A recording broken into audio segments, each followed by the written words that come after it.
Il y a 100 ans se terminait une guerre que beaucoup pensaient interminable, mais c'était sans compter sur le dernier effort de guerre de l'ensemble des soldats français, mais aussi américains, à qui l'on doit aujourd'hui la victoire. Beaucoup de villages, comme Brancourt-à-la-Noix, célèbrent aujourd'hui ces soldats pour leur courage et leur dévouement. Le 11 novembre 1918, un grand soupir de soulagement traverse la France. Depuis Compiègne, où l'armistice a été signé à l'aube, il se propage jusqu'au champ de bataille. Pour l'occasion, la tombe d'Octave Cuveyraud a été rénovée. Un hommage lui a été rendu dès les premières minutes de l'événement. Monsieur Octave Cuveyraud, né le 5 août 1882 à Brancourt, est mort pour la France le 11 octobre 1918 à Gien dans le Loiret, soit un mois avant la fin des combats. Après cet hommage individuel, le village a embelli le monument aux morts pour y célébrer l'ensemble des sacrifiés, avant de laisser place à la Marseillaise, chantée par les enfants de l'école.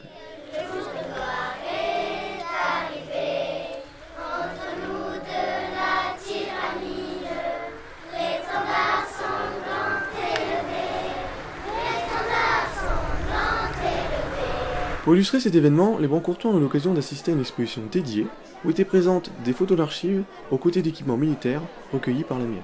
C'est également l'occasion pour les élèves des classes primaires de lire des correspondances entre Octave Cuveyraud et sa femme et d'y découvrir leurs échanges durant la guerre. Le 6 novembre 1914. Chère Élise, j'espère que cette fois tu vas recevoir ma carte car je suis toujours sans nouvelles de toi depuis passé 2 mois. Comme partout en France, le dimanche 11 novembre 2018 restera une date majeure, synonyme du centenaire de la fin du conflit mondial, qu'il est important de se remémorer.